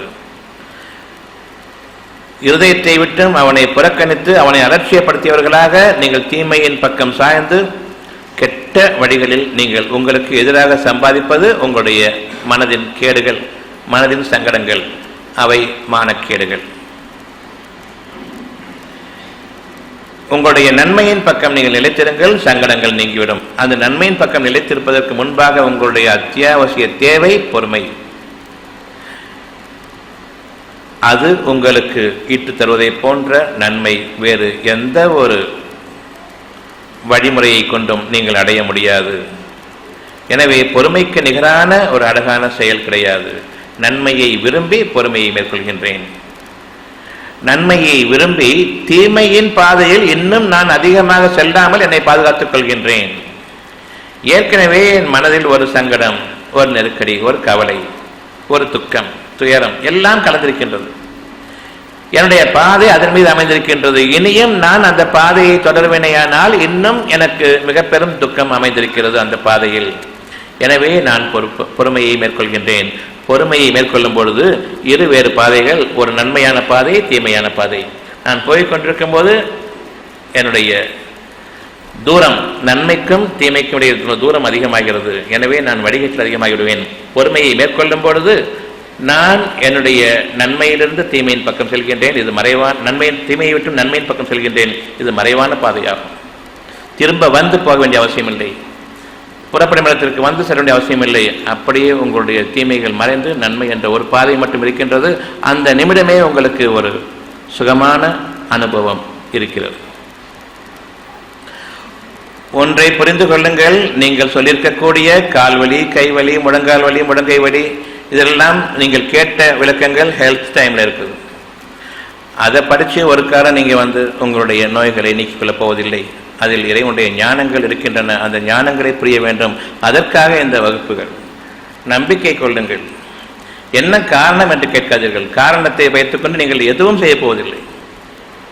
உங்களுடைய அனைத்து தீமைகளுக்கும் காரணம் உங்களுடைய பொறுமையின்மை. தீமையை நீங்கள் அதிகமாக விரும்புகிறீர்கள், நன்மையை நீங்கள் மிக குறைவாகவே விரும்புகிறீர்கள். நன்மையை விரும்புங்கள். நீங்கள் தீமையை விரும்புவது ஒன்றுதான் உங்களுடைய தீமைகளுக்கு காரணம். நீங்கள் உங்களுடைய கவனத்தோடு சம்பாதிக்கக்கூடிய தீமைகளும் இருக்கின்றன. உங்களுடைய கவனத்திற்கு உட்படாமல் நீங்கள் சம்பாதிக்கக்கூடிய தீமைகளும் இருக்கின்றன. உங்களுடைய கவனத்திற்கு எட்டாத வகையில் நீங்கள் அறியாமல் நீங்கள் உங்களுடைய தீமைகளை சம்பாதிக்கக்கூடிய அவையும் நிகழ்ந்து கொண்டிருக்கின்றன நீங்கள் தீமையின் பாதையின் மீது இருக்கும் பொழுது. எனவே நீங்கள் சம்பாதித்த தீமைகளும் நீங்கள் அறியாமல் சம்பாதித்து விட்டீர்களே, அதனுடைய பிரதிபலன்களையும் நீங்கள் அடையக்கூடிய காலம் வெகு சமீபமாக இருக்கிறது. அவை உங்களுக்கு வந்து அடையும் பொழுது சோதனைகளுக்கு மேல் சோதனைகள் என்று நீங்கள் அலற்றுவீர்களே, அந்த நிலை உங்களுக்கு வந்தடைய இருக்கிறது. பொறுமையை நீங்கள் இறைவனிடம் கேளுங்கள். உங்களால் அந்த பொறுமையை கடைபிடிக்க முடியாது. தீமையில் இருக்கக்கூடிய நான் எந்த அளவுக்கு என் உயிரே போய்விடக்கூடிய நிலையில் நான் நோயுற்று இருக்கும் பொழுது இறைவனே என்று திரும்புவேனோ, இந்த மனிதர்களை நம்பி இனி பிரயோஜனம் இல்லை என்று திரும்புவேனோ, அதே போன்றே எப்பொழுது எனக்கு சங்கடங்கள் அதிகமாகிக் கொண்டிருக்கிறதோ, தூக்கம் இல்லை என்ற அளவுக்கு அந்த சங்கடங்கள் என்னுடைய இருதயத்தை பாதிக்கின்றனவோ, இனி மனிதனை நம்பி பிரயோஜனம் இல்லை, என்னையும் நான் நம்புவதற்கு இல்லை, என் இறைவனை எனக்கு நீ உதவி செய் என்று இறைவன் பக்கம் திரும்புங்கள். மானசீகமாக இதைவிட ஒரு கொடுமையை என்னால் செய்ய முடியாது, எனக்கு நானே எடுத்துக்கொள்ள முடியாது. பொறுமையின்மை என்ற அந்த கொடுமையை நான் இதுவரையில் என்னுடைய இருதயத்திற்கு செய்திருந்தேன். இன்று நான் பொறுமையை மேற்கொள்ள விரும்புகின்றேன். என்னை நம்பியும் பிரயோஜனமில்லை, நான் ஷைத்தானுடைய கூட்டாளியாக இருக்கின்றேன். ஆகவே என் இறைவனிடம் திரும்புகின்றேன். என் இறைவனே, ஷைத்தான் எனக்கு நண்பனாக ஆகிவிட்டான், நான் அவனை நண்பனாக ஆக்கிக் கொண்டேன். இனி பிரியவே முடியாத சூழ்நிலை ஏற்பட்டுவிட்டது. ஆனாலும் நான் விலகி தீர வேண்டும். என் இறைவனை நீ எனக்கு உதவி செய். நிச்சயமாக இந்த உதவி கோருதலை இறைவன் அங்கீகரிக்கிறான். உங்களுக்கு அந்த நிமிடமே அமைதி ஏற்படுகின்றது. நீங்கள் கேட்ட அந்த கேள்வி, சகல சக்தி படைத்த இறைவன் ஷைத்தானை அடக்கி ஒடுக்கிவிட்டால் நாம் இங்கே மனது சஞ்சலப்படாமல் எந்த சோதனையும் இன்றி நிம்மதியாக இருக்கலாமே. யார் இல்லை என்றது? உங்களுடைய மனதில் இப்பொழுது இறைவனை கொண்டு வாருங்கள். நிச்சயமாக அடக்குபவன் தான். ஏன் அவனிடம் நீங்கள் திரும்பவில்லை? உங்களுடைய மனதை ஏன் ஷைத்தான் பக்கமே வைத்துக்கொண்டு வாய் மட்டும் கூப்பிடுகிறது இறைவனை? ஏன் எனக்கு இந்த சோதனையை நீக்கிவிடு, என் கேடுகளை என்னை விட்டு நீக்கு என்று கேட்டால் அல்லவா இறைவன் நீக்குவான். இப்பொழுதும் கூட உங்களுடைய மனம் விரும்புகின்றது, என்னுடைய கேடுகளிலிருந்தும் என்னை பாதுகாத்துக்கொள் இறைவனை என்று விரும்புகிறது. ஆனால் உங்களுடைய கேடுகள் என்ன என்பதை நீங்கள் அறியாத நிலையில் நீங்கள் இறைவனை கூப்பிடுகின்றீர்கள். எனவே கூப்பிட்டதற்கு உங்களுக்கு ஒரு நன்மையை கொடுத்துக் கொண்டிருக்கின்றான், அதே சமயம் உங்களுடைய கேடுகள் உங்களுக்கு தீமை விளைவித்துக் கொண்டிருக்கின்றது. உங்களுடைய நிலைமை ஸ்டேட்டஸ்கோ. எந்த நிலைமையில் நீங்கள் இறைவனை அழைத்தீர்களோ இறைவன் நன்மையை கொடுத்து விட்டான், அதே சமயம் உங்களுடைய தீமைகள் உங்களுக்கு இருக்கின்றன, அந்த நன்மைகளை நீக்கிவிட்டு தீமைகள் அங்கு இருக்கின்றன. எனவே உங்களுடைய இறைவன் உங்களுக்கு உதவி செய்யாததை போன்ற ஒரு பிரமையில் நீங்கள் இருக்கிறீர்கள். நீங்கள் விரும்பும் நேரமெல்லாம் இறைவன் உங்களுக்கு உதவி செய்து கொண்டிருக்கின்றான், நிச்சயம் அதுதான். ஆனால் நீங்கள் மனதின் கேடுகள் சம்பாதித்தனவே உங்களுடைய இந்த நிலையை, அந்த நிலையிலிருந்து நீங்கள் மாற்றம் பெறக்கூடிய அளவுக்கு நீங்களுடைய மனதை திருப்பவில்லை, இறைவன் பக்கம் திருப்பவில்லை. உங்களுடைய வாய்கள் வேதனையின் காரணமாக உணர்கிறதே தவிர மனதால் நீங்கள் திரும்பவில்லை. எனவே இறைவன் பற்றிருந்த நன்மைகள் வந்து கொண்டிருக்கு, அதே நேரம் உங்களுடைய தீமையான எண்ணங்கள் அந்த நிலையை நீக்கி நீங்கள் ஏற்கனவே அனுபவித்துக் கொண்டிருக்கூடிய அந்த தீமைகளின் மீது உங்களை அமர்த்திவிடுகின்றது, இன்னும் அதிகமாகிக் கொண்டிருக்கின்றது. எனவே நன்மைகளை நீங்கள் உணராமல் தீமைகள் மட்டும்தான் இருக்கின்றன, இறைவன் எனக்கு செவிசாய்க்கவில்லை என்று கூறிக்கொண்டிருக்கிறீர்கள். படிப்படியாக உங்களுடைய வேதனைகள் அதிகமாகின்றன. ஏன் இந்த நிலை நமக்கு? இறைவன் நாடினால் ஒரே அடியாக உங்களுக்கு வேதனை கொடுத்து உங்களுடைய காரியங்களை முடித்திருக்கலாம். இறைவனுடைய நாட்டம் நிறைய இருக்கிறது. நீங்கள் படிப்படியாக அதிகரித்துக் கொண்டு வரும்பொழுது எந்த ஒரு வழிமுறையும் உங்களுக்கு உதவி செய்ய முடியவில்லை என்பதை நீங்கள் ஆரம்பத்திலே அறிந்து கொள்வதற்காக வேண்டி, நான் ஒரு தொண்டை வலியின் காரணமாக சிரமப்படுகின்றேன், டாக்டர்களை நம்புகிறேன், ஸ்பெஷலிஸ்ட் டாக்டர்களை அங்கு சென்றேன், சரியாகவில்லை, கொஞ்சம் அதிகமாகிவிட்டது. இது ஒன்று போதாது மனிதர்களை நம்பக்கூடாது என்பதற்கு. உங்களுடைய அவசர புத்தியின் காரணமாக கத்தி அங்கு வேலை செய்கிறது. அவசரக்காரனுக்கு புத்தி மட்டு, புத்தி கெட்டவன் கத்தி எடுப்பான். உங்களுக்கு அவசரத்தின் காரணமாக புத்தியும் கிடையாது, கத்தி ஒண்ணுதான் உங்களுக்கு ஆயுதம். உங்களை நீங்களே குத்திக்கிறீங்களா அல்லது சர்ஜன் வந்து அறுவை சிகிச்சை நிபுணர் வந்து அதை அறுக்கிறாரு? நீங்க இன்வைட் பண்றீங்களா அல்லது அவர் கூப்பிட்டு இருக்கிறாரு? இப்ப ஷைத்தான் யார்? தனக்குத்தானே அநியாயம் செய்து கொள்ளக்கூடிய அந்த ஷைத்தான் யார்? பொறுமை என்ற ஒன்று இல்லை. படிப்படியாக உங்களுடைய கஷ்டங்கள் அதிகமாகிக் கொண்டிருக்கின்றன. மனிதனை நம்பக்கூடாது, சுகமடைய வேண்டும் என்ற ஒன்று போய் உங்களுடைய உறுப்புகளை நீக்கிவிட்டால் நீங்கள் அதிலிருந்து விடுதலை பெற்று விடலாமே என்று கூறக்கூடிய ஷைத்தானை நீங்கள் பின்பற்றினீர்கள். அறுவை சிகிச்சை என்பது உங்களுக்கு நிரந்தர தீர்வு என்று இன்றும் நீங்கள் எண்ணிக்கொண்டிருக்கின்றீர்கள். ஆமாவா இல்லையா?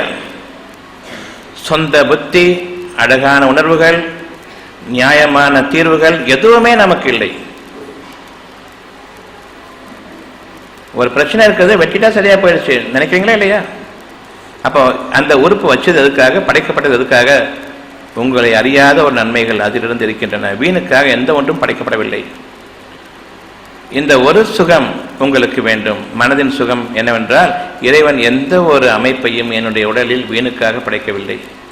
உடல் உள்ளுறுப்புகள் எந்த ஒன்றும் வீணுக்காக படைக்கப்படவில்லை. குடல் வாழ் தொங்கிக் கொண்டிருக்கின்றது, அதை வெட்டிவிடலாம், அது தேவையில்லை. இன்று 2 சிலிண்டர்கள் இருக்கின்றன, ஒன்றை நீக்கிவிடலாம், தேவையில்லை. இன்னைக்கு இருக்கக்கூடிய சிறுநீரக டாக்டர்கள்ட்ட ஒரு கேள்வி அவர்களுக்காக நாம் வைக்கிறோம். 2 தேவையில்லை, நாங்கள் சிறுநீரக ஸ்பெஷலிஸ்டுகள், உயிர் கொடுப்பதற்காக நாங்கள் இருக்கின்றோம் என்று கூறக்கூடிய இவர்கள் முன் மாதிரிகளாக இருந்து ஒவ்வொரு கிட்னி ஸ்பெஷலிஸ்டும் ஒவ்வொரு ஆங்கில மருத்துவரும் தங்களுடைய ஒரு கிட்னியை கொடுத்துட்டா என்ன?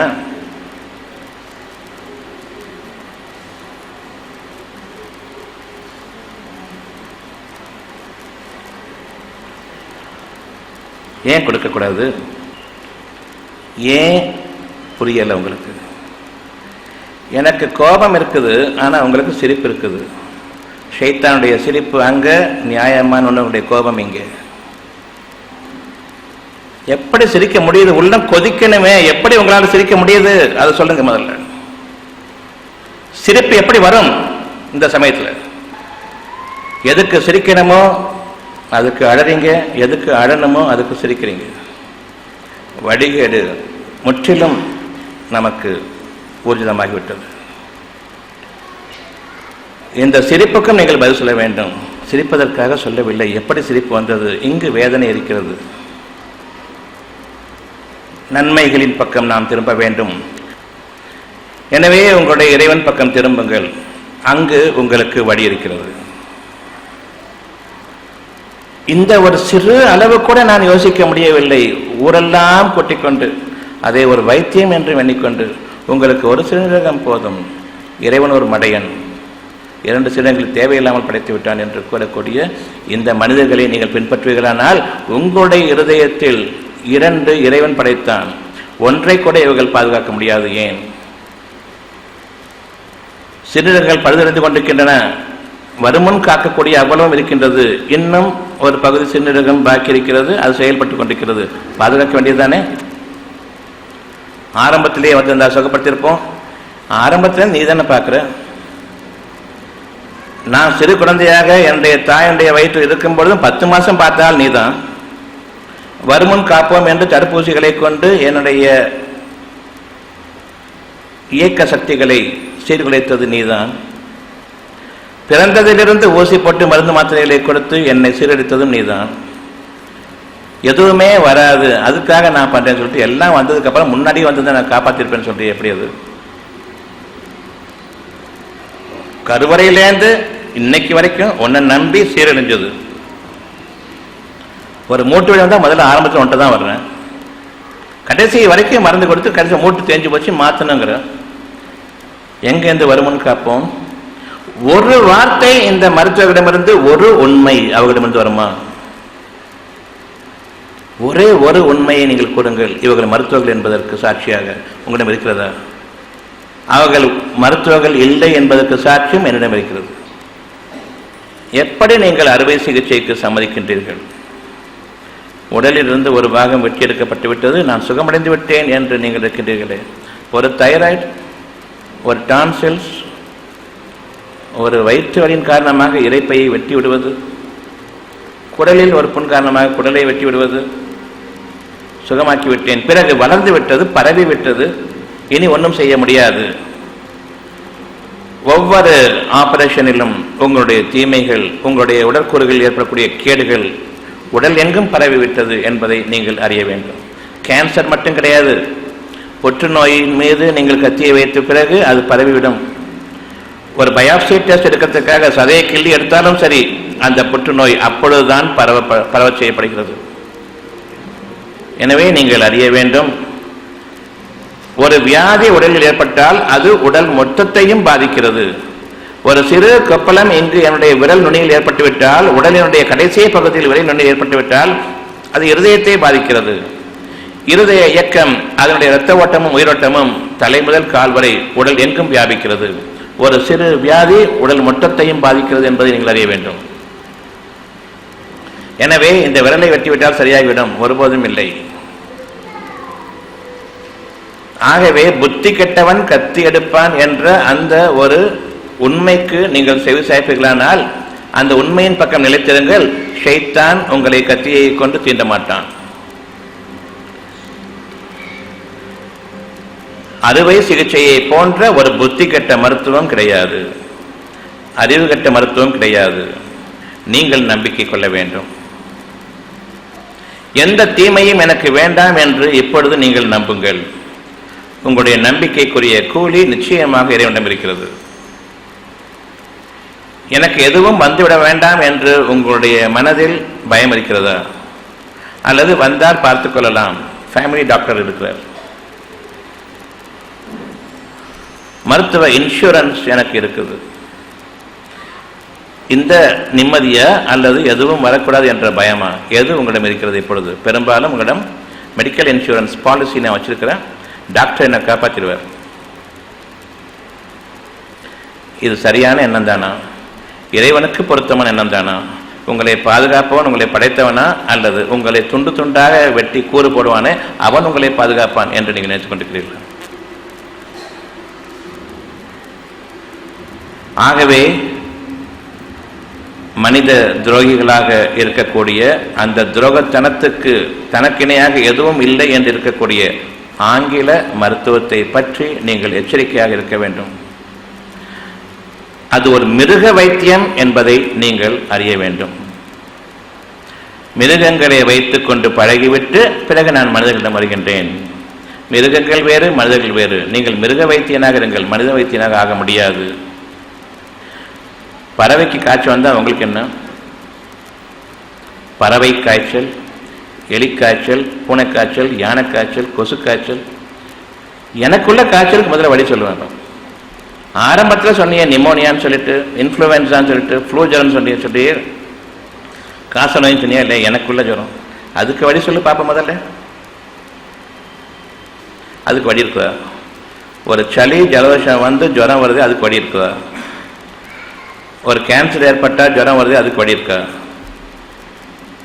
ஒரு சளி கட்டி கொண்டால் ஜுரம் வருது, அதுக்கு வழி இருக்குதா? எந்த ஒரு ஜுரத்திற்காவது மனித ஜுரத்திற்கு முதல்ல வழி இருக்குதா? கண்டுபிடிச்சிருக்கீங்களா?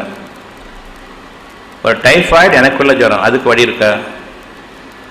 நிமோனியா எனக்குள்ள ஜுரம், வழி இருக்கா? எதுக்கு வழி இருக்குது? ஜுரம் ஒன்று தானே, இத்தனை வகையாக பிரிச்சே இல்லையா? சரி, எந்த வகையில் வேணாலும் பிரிச்சுக்க. என் ஜுரத்துக்கு உங்ககிட்ட வழி இருக்கா இல்லையா? இல்லை. பறவைக்கு காய்ச்சல் வந்துச்சு, வழி இல்லை. இன்னைக்கு ஒட்டுமொத்தமாக 40 லட்சம் பறவைகளை நீ அழிச்சியா இல்லையா? அதில் நல்லது எத்தனை பறவை? எல்லா பறவைகளுமா காய்ச்சல் கண்டிருக்குது? இன்னைக்கு ஒருத்தர் காய்ச்சல் இருந்தால் எல்லாத்துக்குமே காய்ச்சல் இருக்குது, ஜுரம் இருக்கு. நாளைக்கு இதைத்தானே மிருகங்கள்கிட்ட படிச்சுக்கிட்டு மனிதர்கள்ட்ட அப்ளை பண்ணுவாங்க. இங்கே ஒருத்தருக்கு ஜுரம் வெளியே தெரிஞ்சுன்னா அப்படியே இங்கே மூடிட்டு அவ்வளோ பேரும் சாவடிச்சுட்டு போயிடுது. மனித சமுதாயத்தை காப்பாற்றுறோம். இங்கே ஒருத்தருக்கு ஜுரம் இருந்தால் இது வெளியே தெரிஞ்சதுன்னு சொன்னால் கதவையெல்லாம் மூடிட்டு பறவை காய்ச்சலை கொண்டு வந்து மாற்றி நம்ம எல்லாத்தையும் கொலை செஞ்சுட்டு மனித இனத்தை நான் காப்பாற்றிட்டேன்னு சொல்லுவாங்க. அந்த சட்டம் நாளைக்கு வரும். நீங்கள் இன்று திருந்தாவிட்டால் சமுதாயமாக அடிக்கப்படக்கூடிய ஒரு சட்டம் வரும். அந்த ஆட்சிக்கு நீங்கள் ஓட்டும் போடுவீர்கள். நீங்கள் மிருகங்களாக பாவிக்கப்படக்கூடிய ஒரு நேரம் உங்களுக்கு நெருங்கிக் கொண்டிருக்கின்றது. ஆங்கில மருத்துவத்தை இதற்கு மேல் வளரவிட்டால் நீங்கள் பறவைகளாக கருதப்படுவீர்கள். நீங்கள் ஒட்டுமொத்தமாக இங்கேயே இப்பொழுதே அழிக்கப்படுவீர்கள். அதற்கும் பதில் பேசுவார்கள். மற்ற மனித சமுதாயம் பாதுகாக்கப்பட வேண்டும். ஆகையினால் இங்கே இருக்கிற 100 பேரை அழிச்ச தப்பில்லை. அதையும் அவர்கள் ஏற்றுக்கொள்வார்கள். எனவே நீங்கள் உங்களுடைய நன்மைகளின் பக்கம் நீங்கள் திரும்ப வேண்டும். உங்களை பாதுகாப்பின் பக்கம் திரும்ப வேண்டும். ஷைத்தான் மனித உருவில் வந்துவிட்டான். மாயையாக இருந்த ஷைத்தான் மனித உருவில் வந்துவிட்டான். அதில் நானும் ஒரு பங்காளி. ஆகவே எங்கிருந்தோ ஷைத்தான் வந்துவிட்டான் என்று நீங்கள் எண்ண வேண்டாம். உங்களுடைய இருதயத்தில் உங்களுடைய ஷைத்தான் நிச்சயமாக இருக்கின்றான். எங்கெல்லாம் உங்களுடைய மனதுக்கு ஒரு சஞ்சலம் ஏற்படுகின்றதோ பொறுமையை மேற்கொள்ளுங்கள், இறைவனை நினைவு கூறுங்கள். இவ்வளவுதான் உங்களுடைய வணக்க வழிபாடு, இவ்வளவுதான் உங்களுடைய தொழுகை. இதற்கு அப்பால் ஒரு தொழுகையோ வணக்க வழிபாடோ கிடையாது. பொறுமையாளர்களுடன் நான் இருக்கிறேன், இறைவனுடைய வார்த்தை. என்னை உங்களுக்கு நெருக்கமாக்கிக் கொள்வதற்கு பொறுமையை மேற்கொள்ளுங்கள். இப்பொழுது என்னை நினைவு கூறுங்கள், நிச்சயமாக நான் உங்களுக்கு வழியறிவிப்பேன். என்னை நெருங்கி வாருங்கள், என்னை நெருக்கமாக்கிக் கொள்ளுங்கள், பிறகு என்னிடம் திரும்புங்கள், என்னிடம் நீங்கள் கேளுங்கள். உங்களுக்கு சமீபமாக இருந்து உதவி செய்பவன் நான். யார் பொறுமையாளர்களாக இருக்கின்றார்களோ அவர்களுக்கு இறைவன் மிகவும் சமீபமாக இருக்கிறான். நன்மை செய்வோருடன் நான் இருக்கின்றேன். பொறுமையை யார் மேற்கொள்கின்றார்களோ அவர்கள் நன்மையை விரும்பி பொறுமையை மேற்கொள்கின்றார்கள். ஆத்திரம் என்ற அந்த தீமையை அடக்குவதன் காரணமாக நன்மையை அவர்கள் மேற்கொண்டு விட்டார்கள். நன்மை செய்வோருடன் நான் இருக்கின்றேன். என் ஆத்திரம் எனக்கு பகையாக ஆகிவிடக்கூடாது, எனக்கு கேடாக அமைந்துவிடக்கூடாது என்ற அந்த ஒரு எண்ணத்தின் காரணமாக நான் பொறுமையை மேற்கொள்கின்றேன். ஆகவே என்னுடைய பொறுமையின்மையின் காரணமாக எனக்கு எந்த தீங்கும் ஏற்பட்டுவிடுமோ என்று நான் பயப்படுகின்றேன். எனக்கு நானே தீங்கிழித்துக் கொள்ள வேண்டாமே என்று நான் பயப்படுவதன் காரணமாக பொறுமையை மேற்கொள்கின்றேன். இது பயபக்தியாகும், உள்ளட்சமாகும். ஆகவே பொறுமையில் நீங்கள் இறைவனுக்கு நெருக்கமாகின்றீர்கள். ஏனென்றால் பொறுமையின் காரணமாக உங்களுக்கு நீங்களே தீங்கிழித்துக் கொள்ளக்கூடிய பாங்கிலிருந்தும் அதன் வடிகளிலிருந்தும் நீங்கள் உங்களை பாதுகாத்துக் கொண்டீர்கள் என்பதற்காகவே உங்களுக்கு கொடுத்த மகத்தான சக்தியை, பொறுமை என்ற சக்தியை நீங்கள் உபயோகித்ததன் காரணமாக இறைவன் உங்களை பற்றி முழுமையாக திருப்தி அடைகின்றான். பிறருக்கு தீமைகள் செய்திட வேண்டாம் என அவசரத்தின் காரணமாக பொறுமையை மேற்கொள்கின்றேன். இது நீங்கள் செய்யக்கூடிய தர்மம். பொறுமையின் காரணமாக இந்த தர்மத்தின் நன்மைகள் எனக்கு உண்டு. எனவே உங்களுக்கு இரட்டிப்பு தர்மம். எனக்கு நானே தீமையை எடுத்துக் கொள்ளக்கூடிய அந்த பாங்கிலிருந்தும் இறைவன் கொடுத்த அறிவை கொண்டு நான் என்னை பாதுகாத்துக் கொள்கின்றேன். இறைவன் கொடுத்த அந்த மகத்தான பொறுமை என்ற சக்தியை உபயோகித்ததன் காரணமாக இறைவன் உங்களை பற்றி இன்னும் திருப்தி அடைகின்றான், உபயோகித்ததன் காரணமாக. எனவே பொறுமை என்ற ஒன்று உங்களை இறைவனுக்கு நெருக்கமாக ஆக்குகின்றது. இறைவன் உங்களுக்கு நெருக்கமாக ஆகிவிடுகின்றான். இனி உங்களுடைய பிரார்த்தனை நிச்சயமாக அவனால் செவியேற்கப்படுகிறது. அவசரத்திலும், மாற்றத்திலும், கலவரத்திலும், கோபத்திலும், பெரும் துயரத்திலும், கவலையிலும் நீங்கள் செய்யக்கூடிய ஒரு பிரார்த்தனை நிச்சயமாக இறைவனை விட்டு வெகு தொலைவிலாக இருக்கிறது. முதலில் பொறுமையை நீங்கள் மேற்கொள்ளுங்கள்.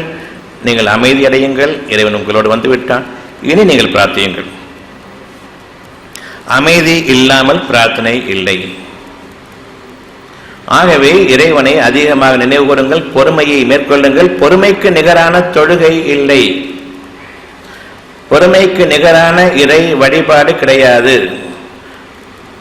இறைவனே உங்களுடன் வந்துவிடுகின்றான். மற்றபடி நீங்கள் இறைவனை தேடி போக வேண்டும். ஒரு பள்ளிவாசலுக்கோ, கோயிலுக்கோ, சர்ச்சுகளுக்கோ நீங்கள் இறைவனை தேடி போக வேண்டும்.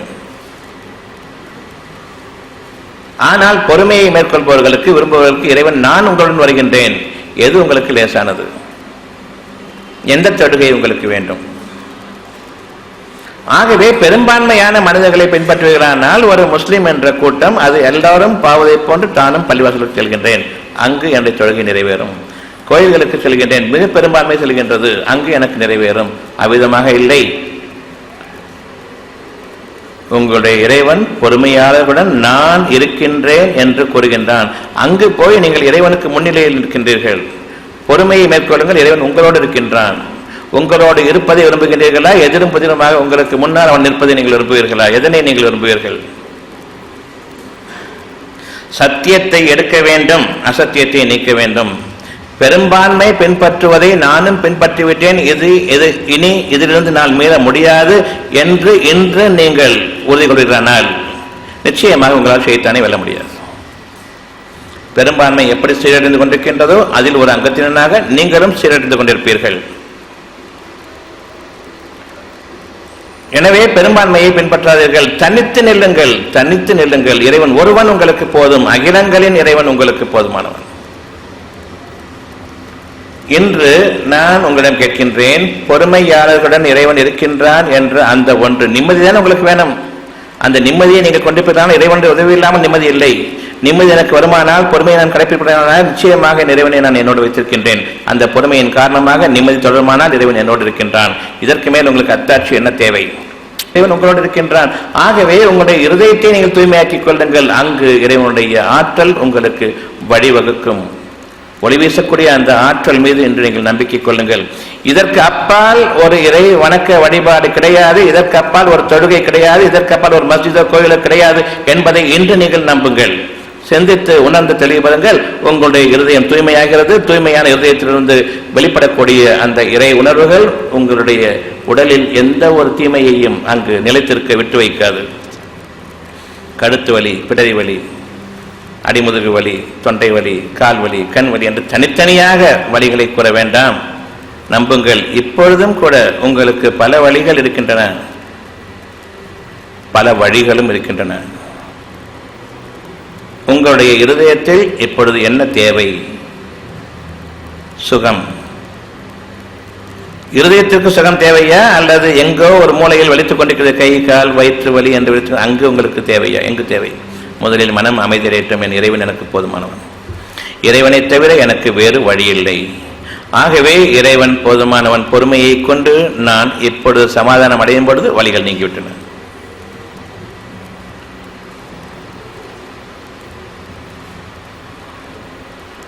தொண்டையில வலி இல்லை, உங்களுடைய இருதயத்தில் வலி இருக்குது.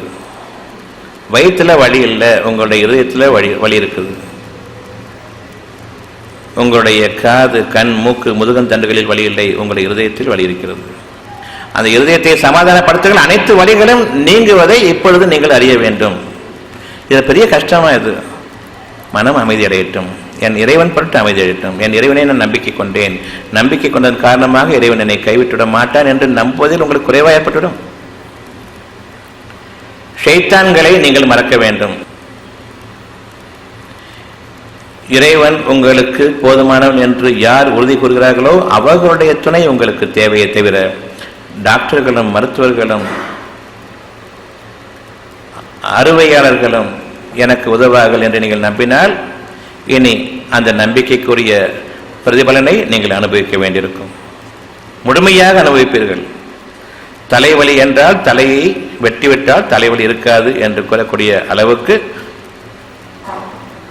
உங்களுடைய சிகிச்சைகள் ஆரம்பமாகும். இன்று தலையை வெட்டிவிடக்கூடிய சிகிச்சை வந்துவிட்டது. யூத்தனேஷியா, மெர்சி கில்லிங், கருணை கொலை. உங்களுடைய வழிகளை பார்க்கறது அவங்களுக்கு முடியலையா, சகிக்க முடியலையா? மனிதாபிமானம். நோயாளிகள் இவ்வளவு துயரப்படுறாங்களே, என்னுடைய மருந்துகளும் மாத்திரைகளும் வேலை செய்யலையே, நான் என்ன செய்வேன்? சகிக்க முடியல, அதனால நானே கொலை செஞ்சிடறேன். வேற மருத்துவத்தில் போயிட்டு நீங்க பொழைச்சிக்க கூடாது. வேற மருத்துவர்களிடமோ வேற மருத்துவத்திடமோ நீங்கள் சென்று பிழைக்கக்கூடாது. கருணை கொலை. நிச்சயமாக ஆங்கில மருத்துவம் என்பதோ ஷைத்தான்களுடைய மருத்துவம் என்பதை உங்களுக்கு அறிவிக்க இதைவிட அத்தாட்சியில் என்ன தேவை? உங்களுக்கு வலிகளை குணப்படுத்த எனக்கு மாத்திரைகளும் மருந்துகளும் இல்லை, அறிவில்லை என்பதன் காரணமாக கருணை கொலை நானே செய்து விடுகின்றேன், நீங்கள் செய்ய வேண்டாம். தற்கொலை செய்து கொள்வதற்கும் அனுமதி இல்லை, நான் செய்து விடுகிறேன். கொலை செய்வதற்கு நீங்கள் எனக்கு பணம் கொடுங்கள். கருணை கொலை. டாக்டர்களுடைய இறுதி நிலை இது.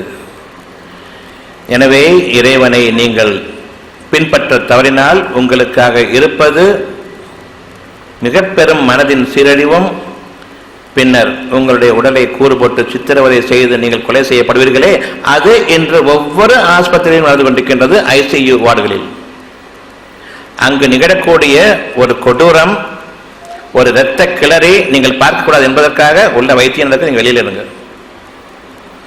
பார்த்தா ஒரு பையன் உள்ள போக மாட்டோம். என்ன நடந்துட்டு இருக்குது? வைத்தியம் நடந்துட்டு இருக்குது. சித்திரவதையும் சீரழிவும் உள்ளே நடந்து கொண்டிருக்கின்றது. எதுவும் சொல்ல முடியாது. நீங்கள் அறிய வேண்டும், உள்ளே நடப்பது இரத்த கிளறி. இப்பொழுது உங்களுடைய மனதின் பக்கம் திரும்புங்கள். உங்களுடைய தேவை சுகம். மனதின் சுகம், உடலின் சுகம். உடலின் சுகம் மனதிற்கு சுகம் இல்லை. ஆகவே உடலின் உறுப்புகளை வெட்டிவிட்டு நான் குணமாகிவிட்டேன் என்று பொய்யான திருப்தி கொள்ளாதீர்கள். உங்களை முழுமையமாக வெட்டி கூறப்படக்கூடிய நாள் இருக்கிறது. எனவே காத்திருங்கள். உங்களுடைய இருதயத்தின் பக்கம் இன்று நீங்கள் திரும்புங்கள். உங்களுடைய இருதயத்தில் இருக்கக்கூடிய சுகத்தின் பக்கம் திரும்புங்கள். அதை கொடுப்பவன் இறைவன் மட்டும்தான், நீங்கள் அல்ல.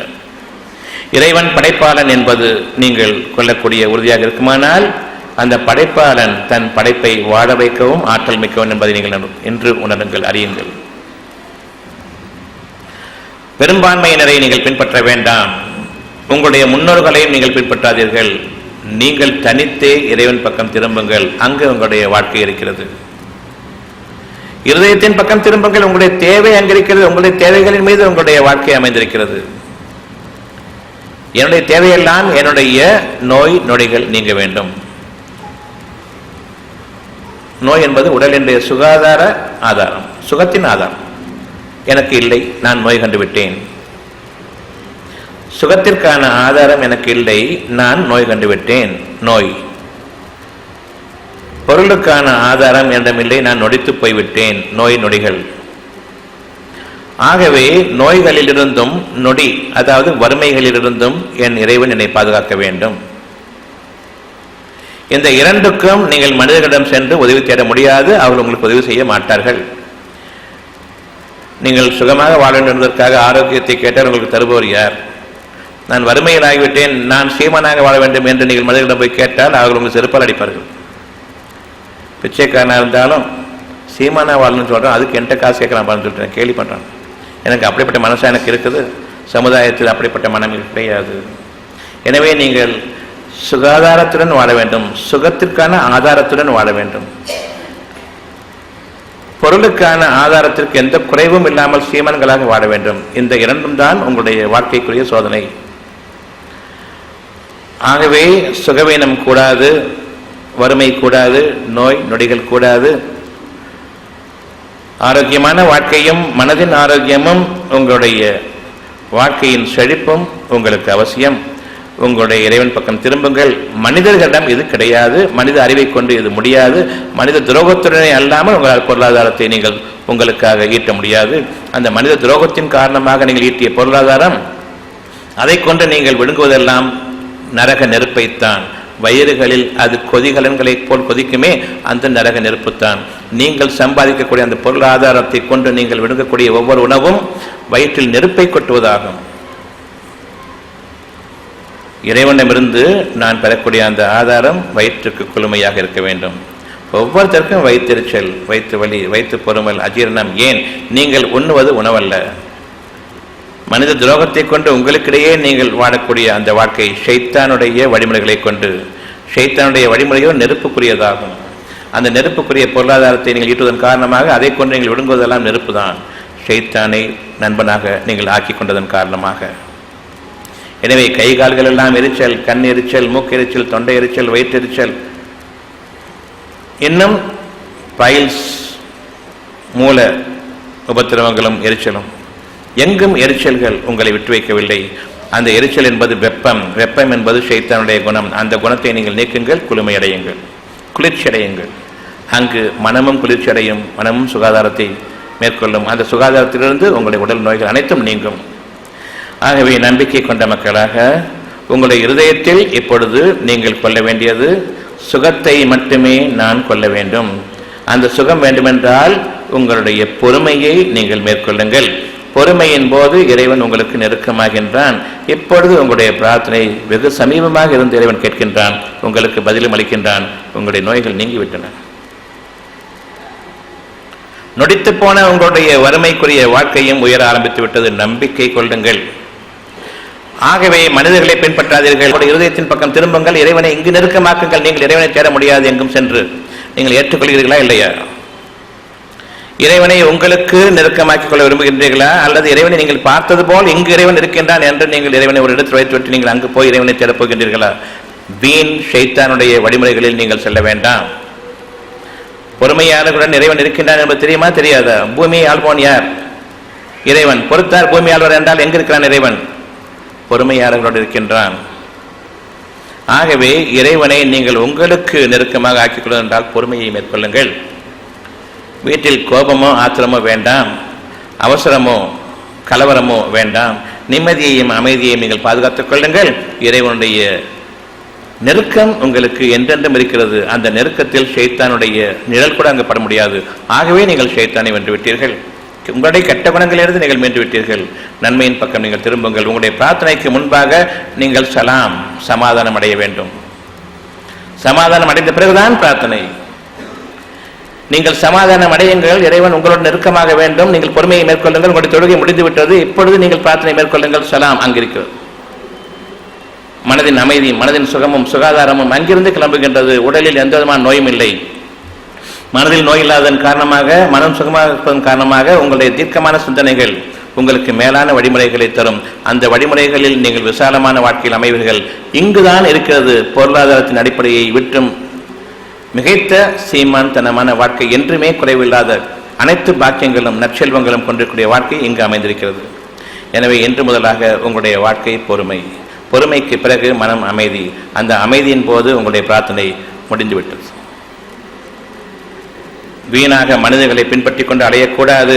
இங்கு இறைவன் இருக்க விரும்புகின்றான். அனுமதிப்பீர்களா, மாற்றீர்களா? உங்களோடு இறைவன் இருக்க விரும்புகின்றான். அனுமதிப்பீர்களா, மாற்றீர்களா? இன்று உங்களுடைய நோய்கள் அனைத்தும் குணமாகிவிட்டது. ஏற்றுக்கொள்வது நல்லது. இதை நிராகரிப்பது உங்களுக்கு நீங்களே நன்மைகளை நிராகரித்துக் கொள்வதாகவும் சிந்தித்து செயல்படுங்கள். இன்று முதலாக நன்மையின் பக்கம் நாம் திரும்புகின்றோம்.